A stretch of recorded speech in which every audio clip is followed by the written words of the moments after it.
she is also the founding co-director of the Digital Humanities Institute. And honestly, it's just so amazing how she connects so many different fields. It includes global Shakespeare studies, race and gender studies, intercultural performance, digital humanities, film and theater, and in recent years, artificial intelligence about the AI. And I just found like she published a new article yesterday, just online. And also, of course, the public interest technology. She's widely recognized as one of the leading scholars in global Shakespeare and performance studies. And her major publications include the influential book Shakespeare and East Asian. She also served as editor-in-chief of the Palgrave Encyclopedia of Global Shakespeare and the general editor of the Shakespearean International Yearbook. Professor Joubin's work has received many prestigious awards, including the Barbara Hodgdon Award from the Shakespeare Association of America, the Bill Hooks Legacy Award, and the Martin Luther King Jr. Award. And of course, she do a lot of open access textbook on her personal website. There's Screen Shakespeare and interactive textbook, and it can be read by anyone from anywhere, any place. So today's seminar is based on her latest award-winning research, which received the Shakespeare Association of America's 2026 Barbara Hodgdon Award. In this work, she proposes heterotopia as a powerful new way to understand diverse and polyphonic performance in the post-global era. The title of her talk is The End of Global Shakespeare. Now, please join me in giving a really warm welcome to Professor Alice Joubin. In Wednesday, a supernatural mystery comedy TV series, Morticia sits by Wednesday's hospital bed. She reads from Macbeth to try to wake her daughter. By the pricking of my thumb, something wicked this way comes, said Morticia with a grin. Wednesday is in a coma after a fall. When Wednesday's father, Gomez, arrives in the room, Morticia makes a meta-theatrical comment on her choice of reading, saying that nothing like death, despair, and dismemberment to try and snap her out of her coma. Thank you, Shangting Chen and Aishwarya Warwick, for inviting me to the Theater and Performance Studies seminar series at the University of Warwick. Today, I'll look into heterotopia as a framework through which to analyze adaptations. Heterotopia is a set of parallel spaces. The scene from Wednesday I cited is an example of heterotopia. The scene effectively creates a portal through the modern hospital to the supernatural world of Macbeth. The Weir sisters' lines amplify the iconic, macabre humor of the Addams family.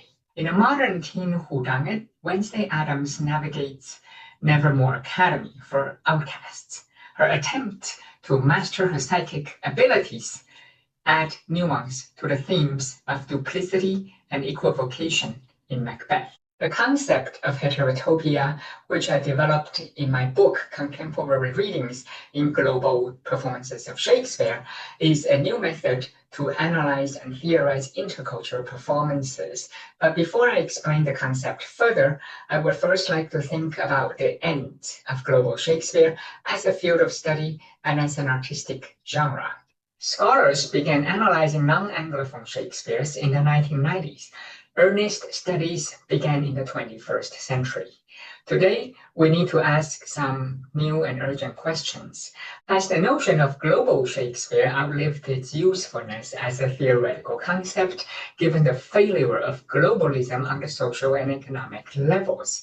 Have the political, educational, and arts institutions that promote Shakespeare as humanistic common good been co-opted by new forms of nationalism? So in other words, I'm asking, is global Shakespeare sustainable? In the 1990s, neoliberal policies encouraged unrestrained free trade among nations, leading to global modes of communication and distribution of goods. Cheaper and easier international travel made people realize that performing Shakespeare in many languages has been a cultural phenomenon for a long time. Some scholars argue that those policies supplanted local cultures and exploited cheap labor in developing countries. Economic neoliberalism gave rise to global Shakespeare as an artistic genre, a business concept, and a scholarly field. The World Shakespeare Congress was in fact held in Tokyo in 1991. Anglophone Shakespeare studies in the 1990s began to realize the importance of criticism and performance outside the English language. To study Shakespeare is no longer just about the meaning of the plays. We shifted from a text-centric approach to more ways of seeing and hearing Shakespeare.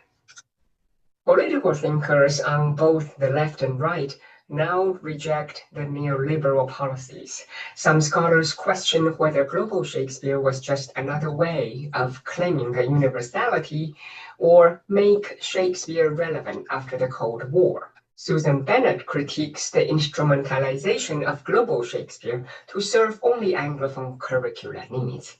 Can we justify inserting Shakespeare into global social circumstances? Is it just another way of highlighting Anglophone values? Let me explain the problem. Epistemic injustice is a challenge faced by global Shakespeare. This is injustice related to the creation and circulation of knowledge about a subject. Coined by Miranda Fricker in 1999, epistemic injustice is social injustice that is induced by uneven knowledge. It resulted from the erasure or distortion of certain viewpoints, uneven valuation or deferral to authority, unwarranted trust or distrust, and undermining some messages in communication practices. So there are two types of injustice: testimonial injustice versus hermeneutical injustice. The first, testimonial injustice, occurs when one's voice is silenced or discredited due to various biases. The second, hermeneutical injustice, results from the misunderstanding of someone's experience due to lack of interpretive resources. Cultures that have historically been excluded may become unintelligible. This is especially true of subjects that do not fit established categories. The field of global Shakespeare has not sustained substantive diversity because research has been deployed to enhance diversity quotas in scholarship and curriculum, primarily in the UK, US, and Canada. Sandra Young and Chris Thurman questions whether a global Shakespeare has been complicit in forms of cultural appropriation derived from a colonialist playbook, positioning a range of elsewheres as exotic distractions.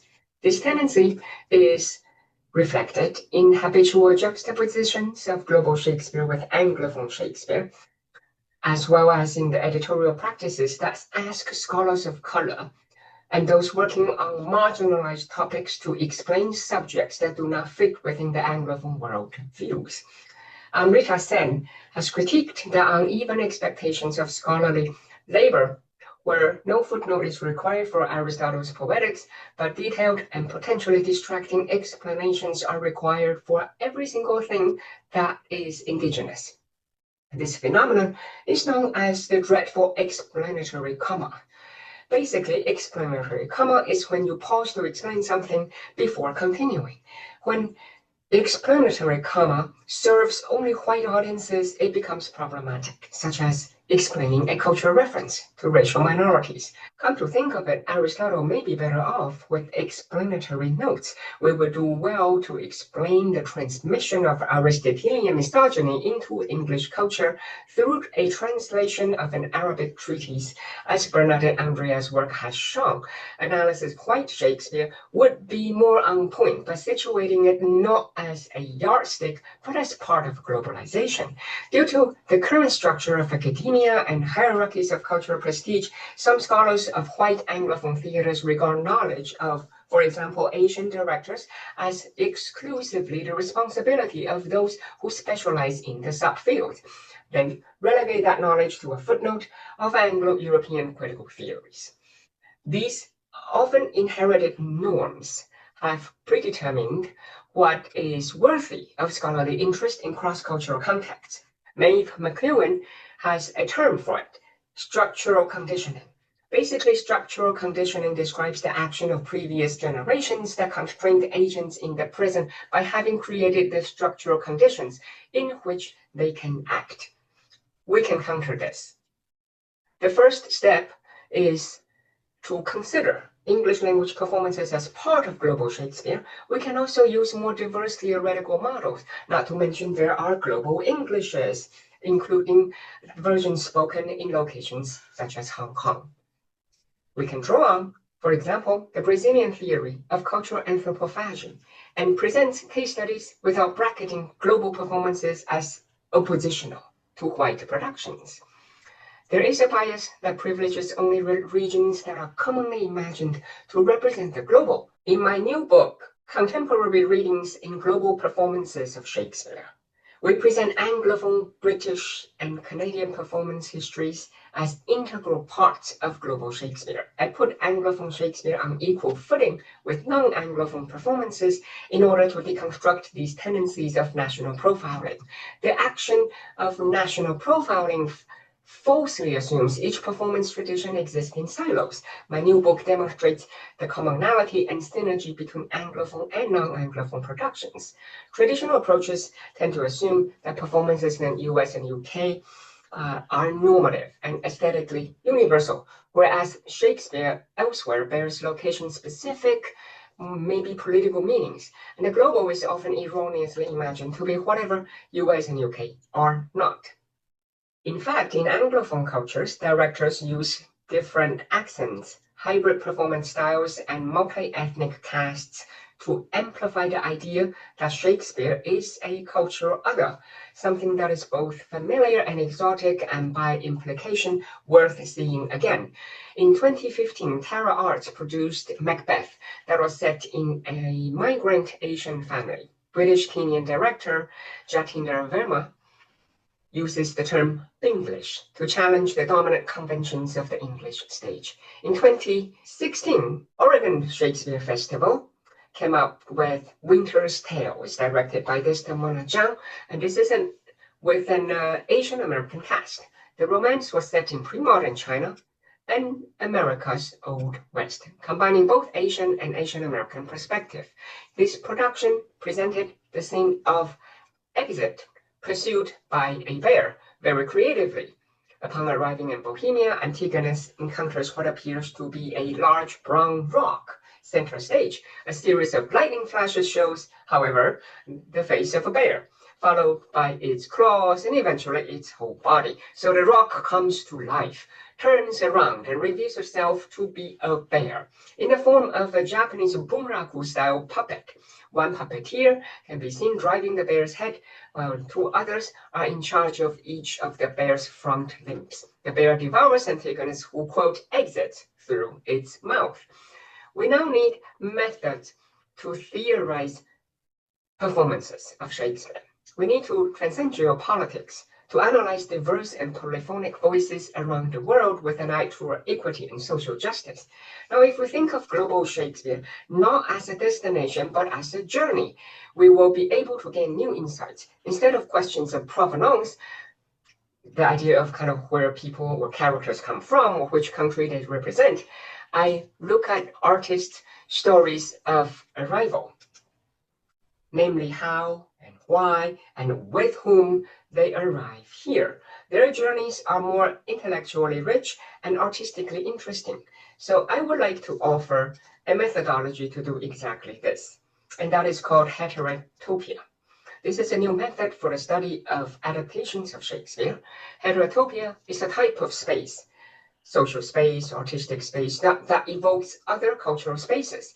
Heterotopia created by the craft of world-making can enable some characters' transformative experiences and self-discovery. This is a term first used by Michel Foucault in his lecture on architecture in 1967. He mentioned it again in The Order of Things in 1971. The term heterotopia refers to cultural spaces that are transformative because of their contradictory or transhistorical ideologies. Foucault made a connected argument about utopia and regulatory mechanisms of prison. Here I am focusing primarily on heterotopia as a set of parallel spaces. While the initial context of the notion of heterotopia was architecture and urban design, it is a useful concept to help us understand otherness. Foucault uses the mirror as a metaphor here to explain how heterotopia works. So if you think of a series of mirrors as gateways, you might envision something like this illustration here. Specifically, Foucault says that the heterotopia has the power to juxtapose in a single real place, like a theater stage, several spaces, several emplacements that are in themselves incompatible. So the theater brings into the rectangle of the stage a whole series of places that are alien to one another. He says that the mirror is a placeless place. In the mirror, we can see ourselves there, but we are not actually there. It is an unreal space that, quote, virtually opens up behind the surface. Heterotopia is a type of technology of representation. And the stage and the screen, they project and filter location-specific knowledge of otherness. In short, heterotopia makes the plausible believable in drama. The portal reminds audiences of their absence in the worlds of Hamlet or of Macbeth. Audiences are on one side of the dramatic mirror, seeing shadows of themselves by virtue of their vantage point and not being on the other side of the mirror. Like the Foucauldian mirror, performance functions as a heterotopia, making the place that audiences occupy both distinct from the dramatic space and connected to other worlds within the performance. There are several types of heterotopia being listed by Foucault. I'm going to name just a few, namely heterotopia of crisis, of deviation, of juxtaposition, and so on. Let me briefly explain each, and I'm going to use A Midsummer Night's Dream as case study for each. First, there is heterotopia of crisis, which is a privileged, sacred, or forbidden space for individuals in a state of crisis, such as adolescence or pregnancy. In A Midsummer Night's Dream, Duke Theseus threatens Hermia with the possibility of becoming a nun, being executed, or obeying her father and marry Demetrius. Diana's temple would be a crisis heterotopia. Number two, deviation.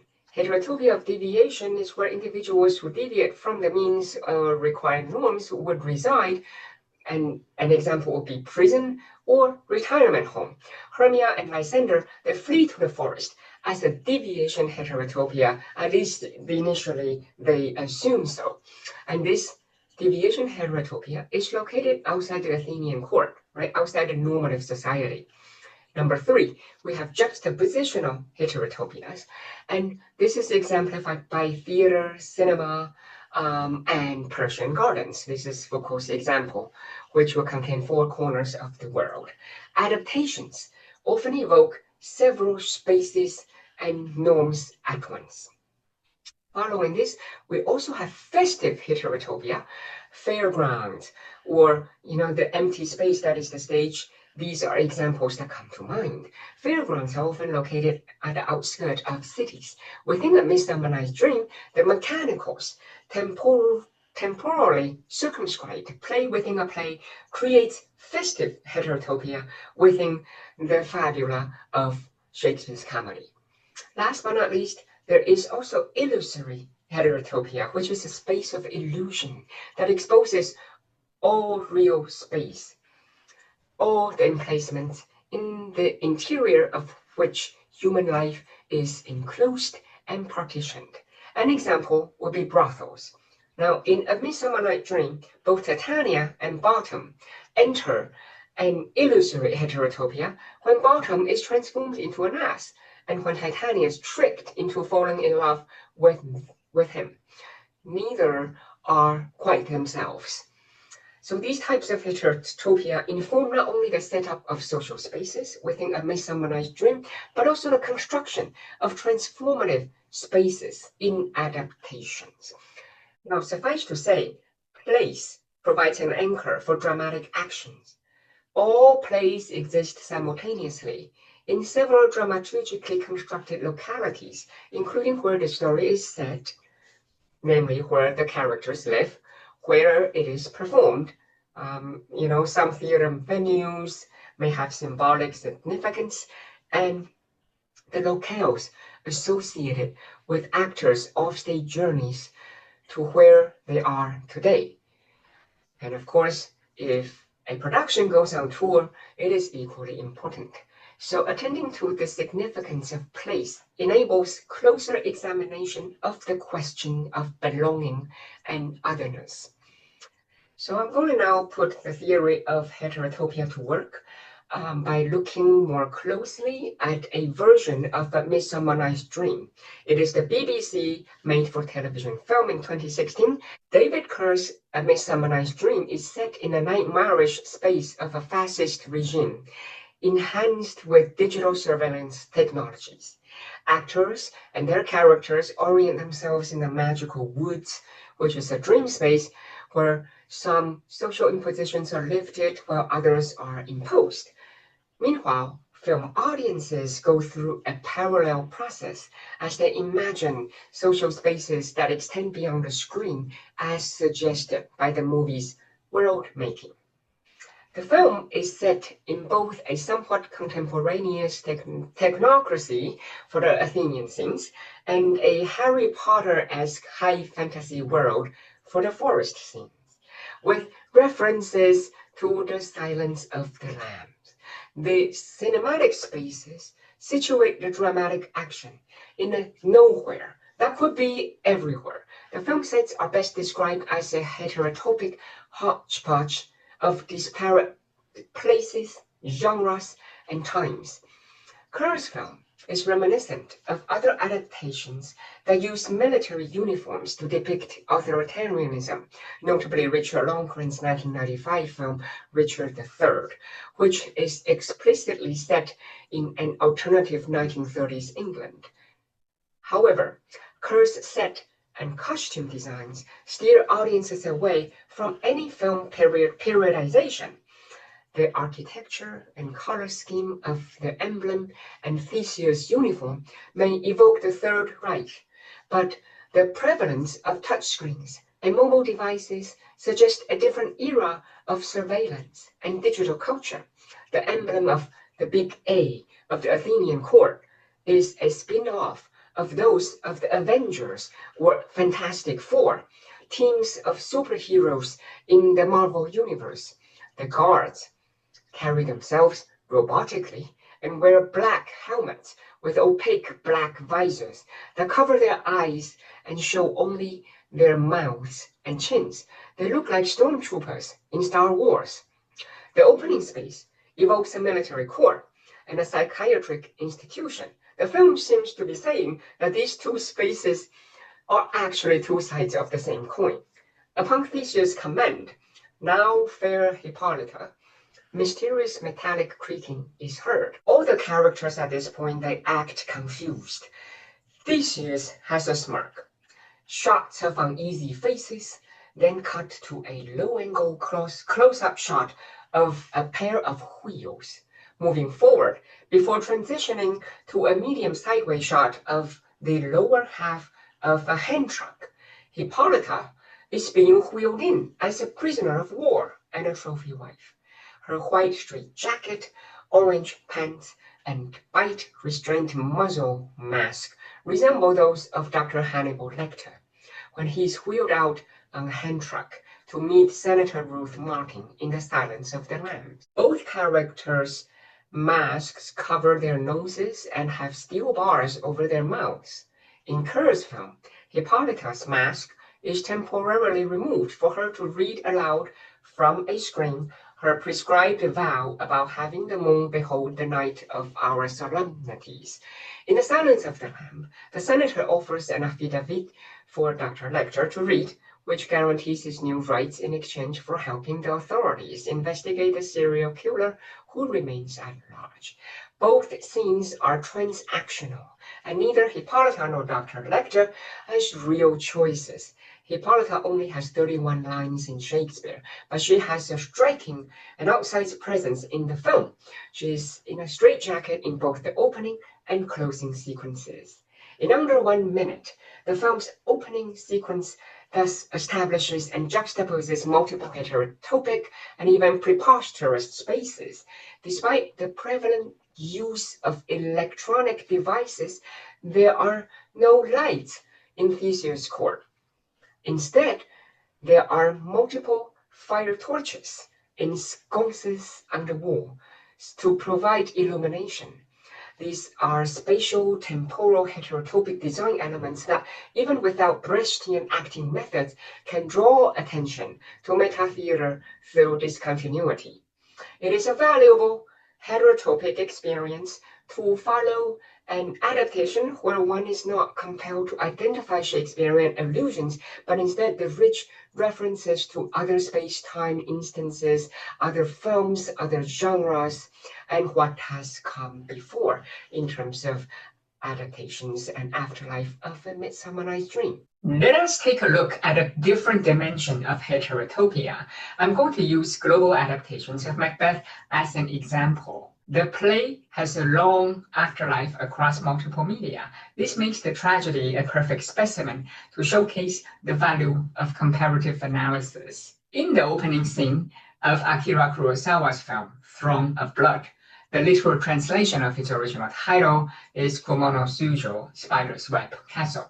So in the opening scene of this film, there's the warlord Washizu, who is the Macbeth figure, and General Miki, Banquo. They are lost in a dense forest. Desperate to find his way out, Washizu shoots an arrow into a tall treetop, which triggers an unearthly laughter.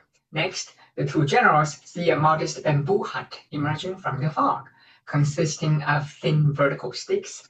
The hut evokes a cage. Sitting inside is a person with long uncombed hair, and the person is spinning yarn, like a spider spawning threads to weave and entrap victims. And this figure seems to be oblivious to the presence of Washizu and Miki. The single spirit, in human form, condenses and embodies all the qualities of Shakespeare's weird sisters.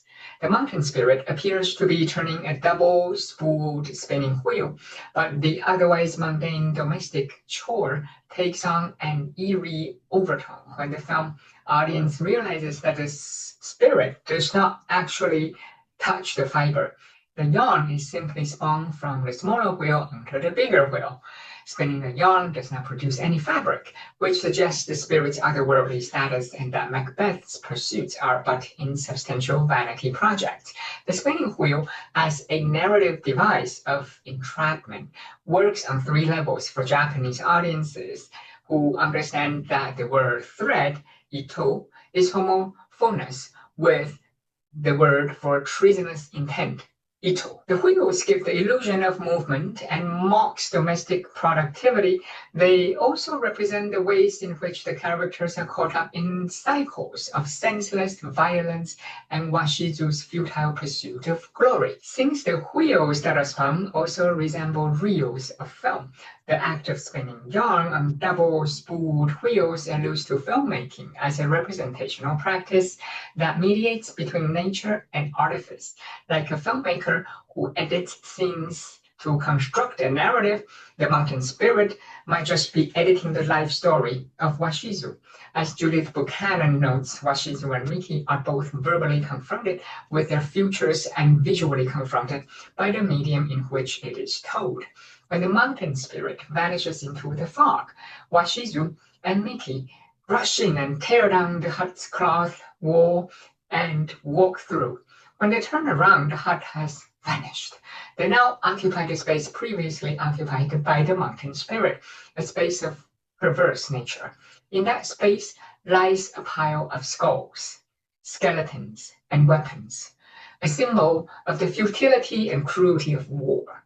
The transition suggests that the mountain spirit embodies the grudging souls of the dead, likely the casualty of wars. We can say that Kurosawa evokes Shakespeare in Scotland through the Japanese samurai code of conduct. This film operates as heterotopia because it connects elements from several different cultural spaces. Kurosawa has inspired other heterotopic adaptations. Many directors beyond Japan have paid tribute to Kurosawa. For example, Atunes Filho's Brazilian film Trono de Sangue. On my MIT Global Shakespeare, you can see the first scene with the three witches alongside other performances of the same scene, such as the mountain spirit in Kurosawa, and this allows everyone to gain more insight into the political and dramaturgical roles of the witch figure in the narrative. In the Brazilian production, a platform with three figures, all of them clad head to toe in white, ragged clothes, they descend from the ceiling. As Macbeth and Banquo approach the stage, the bare stage features three white walls that contrast with the shiny floor in bright red. One of the witches is spinning wool on a wheel. The scenery design pays tribute to Kurosawa, but evokes the Parsi, feminine personification of destiny in Roman mythology, instead of the notion of retribution in Shinto Buddhism in Kurosawa. Further, the contrast between the colors of white and red literalize the duality of the witches' statement about battles being both lost and won. In Taiwan, Hsing-kuo made a Beijing opera entitled The Kingdom of Desire. He pays homage to Kurosawa in many scenes, particularly the final scene, in which the Macbeth figure dies on a balcony by arrows shot by his own soldiers. There are also animated films influenced by Throne of Blood. This goes far deeper than superficial plot level similarities. Yes, Wu's Macbeth suffers a similar fate to Kurosawa's Macbeth. Both are on a balcony, the soldiers turn around them, but beyond the plot, we also need to look at the intra-Asian dialogues, as well as how these films and stage productions, they engage in heterotopic dialogic processes by cross-referencing one another, by creating different portals to different spaces and different times. In 2001, Satoshi Kon, known for his exploration of the boundaries between fiction and reality, directed the meta-cinematic film Millennium Actress. Following the former actress Chiyoko Fujiwara down the memory lane as she is filmed in a television documentary, Millennium Actress visually recreates several iconic scenes from Throne of Blood, complete with a witch who operates a set of spinning wheels, a cameraman being shot by arrows against a wall. Compare this to the same scene in Kurosawa's Throne of Blood. In Millennium Actress, we also have ukiyo-e-themed wood block prints and blood-stained wooden walls that recall the scene where the Macbeths murder Kurosawa's King Duncan figure. In 2010, the Oregon Shakespeare Festival staged a production directed by Chong that combined visual and oral elements from the film with ritualistic pageantry, elaborate sound score, grand sets, and costumes evoking the visceral power of Kurosawa's masterpiece for contemporary audiences.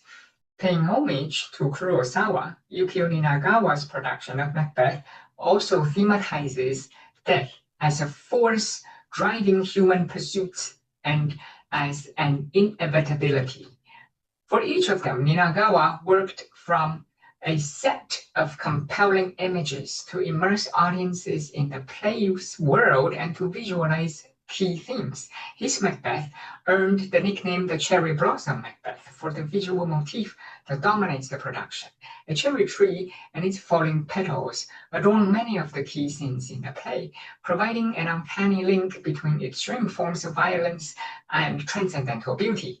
Even in the scene when the large cherry tree is not part of the stage set, cherry tree motifs adorn costumes and screen doors of the palace, inspired by the early 20th century Japanese author Motojiro Kaji's Ninagawa's 1980 production connects death with a cherry tree in full blossom on stage. The tree becomes a symbol of transcendental beauty and the repose of the soul. Shifting moods and emotions are marked by changes in season, and the color and motif of cherry blossom appear on the panels on stage, on the costumes of Macbeth and Lady Macbeth, and even in the lighting scheme. Spring turns to autumn as Macbeth wades through blood in his campaign for power. As the production opened, audiences saw a series of screen doors on stage. When the lights came up, long-haired witch figures, played by male kabuki actors specializing in female roles, danced to falling cherry petals behind these translucent screens in a cinematically inspired slow-motion scene. The presence of the otherworldly witches contrasted with the familiar symbol of a cherry tree. Upon closer examination, the screen doors as a physical framing device are similar in design to Japanese tabletop family altars. Like Kurosawa, Ninagawa transforms a mundane object into a symbol writ large to contain the dramatic action and confine some key characters.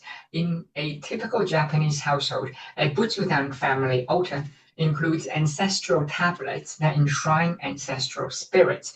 On stage, inside the larger-than-life set of the Butsudan, sit giant sculptural warrior god figures who seem to listen in while serving as the backdrop to many key scenes, such as the Malcolm and Macduff's scene, where they discuss military strategies. Silhouettes of the witches are projected by lighting on the translucent screen doors from backstage. Positioning the witches behind the screen suggests that they do not exist on the same plane or in the same space, in the same world as Macbeth.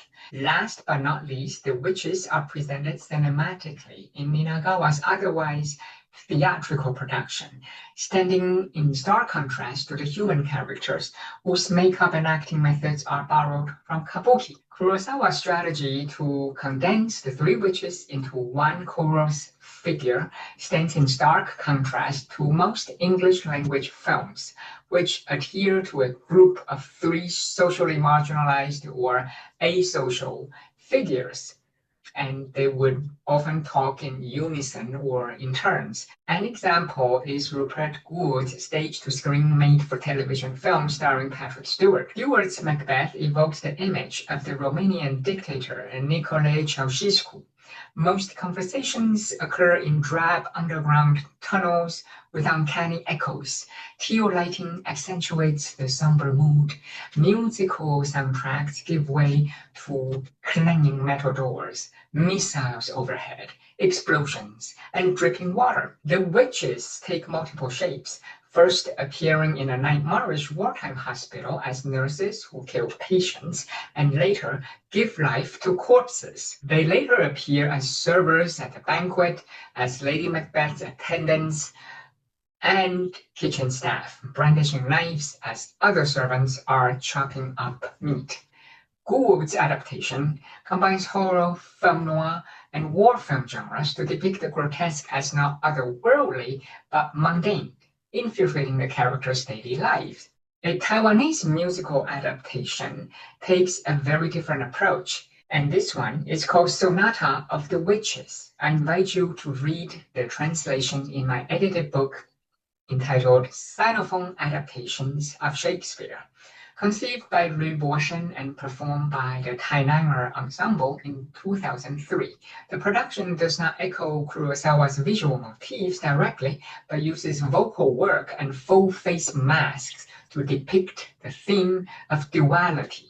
The company's name honors their home city, Tainan, in southern Taiwan. The production, which has been revived multiple times over the years with the same script and stage set, excises male characters and re-narrate the play Macbeth from female perspectives. The witches, for example, who provides both singing and narration, are a near constant presence. They open the production singing and chanting against a backlit red background, carrying black umbrellas and neutral white masks. These witches are presented as both attractive and grotesque, and they exhibit multiple personalities and genders. On the backs of their heads are masks showing the faces of old men with beards. This alludes to Macbeth's description of their wind-struck and sun-dried faces. With their backs to the audience, the witches address Macbeth in masculine voices, calling him the Thane of Calder and the future king.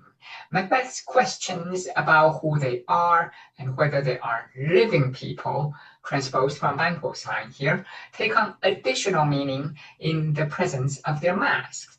Next, the witches turn around, revealing their faces and greeting Macbeth again with feminine voices.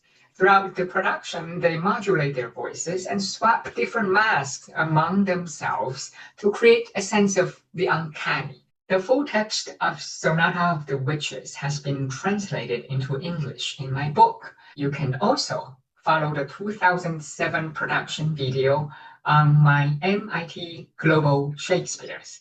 The stage and the screen operate as heterotopic framework. These compelling works are in dialogue with one another, with Kurosawa, and with Shakespeare. Heterotopia turns the Weir sisters' narrative into a twice told and doubly removed story. This type of comparative analysis speaks to the importance of learning what to look for and how to see. The key benefits of studying adaptations as networks, as heterotopic networks, is a deeper understanding of performances as iterations and as processes connected to other works beyond Shakespeare. Heterotopia pushes back against the illusion of Shakespeare's ubiquity or universal meanings by pluralizing the artistic and political positions across and within different communities. Characters who are betwixt and between worlds and allegiances, they would gain new arcs in Heterotopia. And some of these examples, as you can see here, would include Cleopatra from Antony and Cleopatra, Viola and Cesario from Twelfth Night, Edmund the Bastard in King Lear, and the Changeling in A Midsummer Night's Dream. All of them, when interpreted as mixed race or queer, for example, would have new character arcs. Gender roles in Romeo and Juliet and Hamlet are reinvented to tone down misogyny or perhaps to propose feminist reinterpretations, such as Mamoru Hoshi's University of Laughs 2004, Jongmin An's Fantasy of the Girls 2016, or Karen Main's Rosalind 2012, and Claire McCarthy's film Ophelia 2018. The idea of heterotopia as parallel and overlapping worlds highlights the inherent diversity of global performances. Artists often disagree on the meaning of Shakespeare's plays. What they do have in common is their effort to plant new ideas along well-trodden paths and to blaze new trails through long abandoned territories. Performance styles borrowed from other cultures can help retool some plays for artistic innovation or socially reparative purposes. The heterotopias of intercultural theater and film not only create channels between geographic spaces, but also connect different time periods. So, to quote novelist Minari Mizumura, if we walk through the doors of other languages and cultural spaces more often, we will be blessed with undreamed of landscapes and a more inclusive vision. Heterotopia as method helps us understand rather than flatten cultural otherness and the dynamic interplay between cultures. Thank you for joining me in this heterotopic exploration today. I very much look forward to our discussion.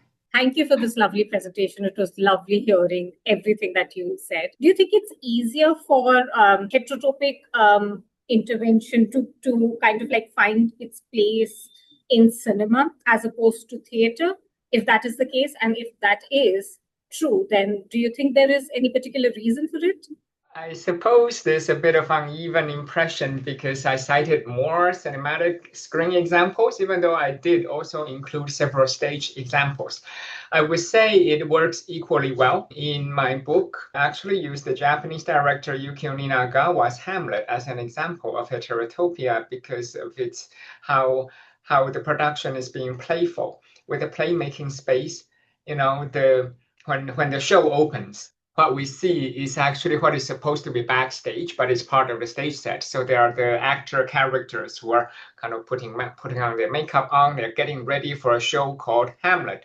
And then when the show starts, they walk through the door and literally emerge on the other side of stage, and it's the Hamlet set. It's a perfect example of heterotopia.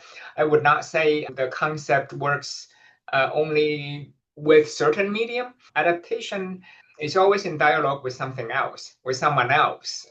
But even if it's not an adaptation, say it's a production of a contemporary play, well, necessarily heterotopic operations happen because it's theatrical representation through the stagecraft of a story that apparently is not taking place right here and now. It's always and elsewhere, it's always a different time zone. And I've become very aware and cognizant of this kind of transhistorical and transspatial, if you will, operation. Thank you so much for this amazing talk. I would like to ask your opinion of the term globalism in reference to your use of heterotopia. Some scholars do use this neologism, glocalism or glocalization, to refer to a mode of conducting business or developing products. You have global distribution, you have global scale, but you would need to adapt in each instance to particular locations. In the humanities, in performance studies, people have also adopted this term for use to refer to performances that appear to reference global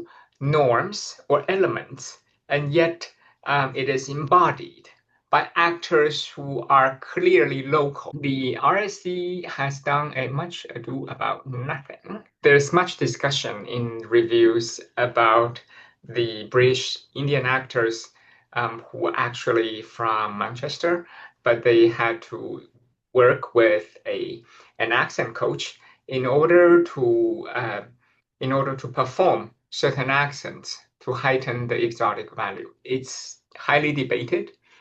Would that be an example of glocalism? Perhaps.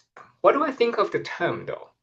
I have been using the more prevalent term, more general term, globalism or global Shakespeare instead of the neologism, because I believe actually at the end of the day, most productions are global by virtue of their references to anything that is outside its immediate locale. We have Hsing, not sure. What do you see as the distinction between theatricality and heterotopia? This is an excellent theoretical question. Theatricality refers generally to the artifice, right? To the craft of theater, of something that is planned, that is intentioned, that is performed. When you speak of theatricality, you're thinking of the spectator-performer relationship. Theatricality is sometimes pitched against the textuality of drama. Heterotopia, it is looking at layers of ideology. Some are apparent, some are less apparent, some are intentioned by the truth, some may not be. It's due to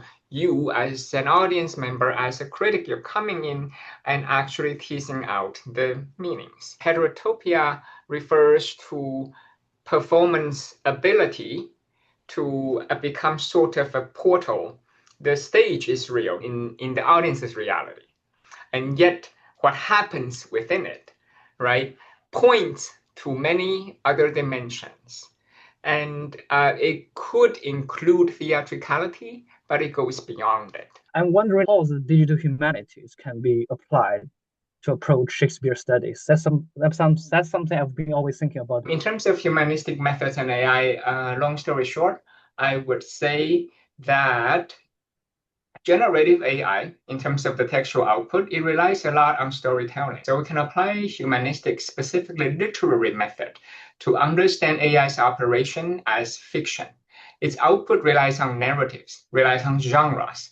The genre would be adopt a happy, supportive tone that is a genre, because AI is trained on large amount of literature, literary works. In its output, let's pay attention to the question of narrative, genre, forms of storytelling. I wanted to promote a human-centered and humanistic approach to looking at AI. Thank you so much. Thank you for everyone. Thank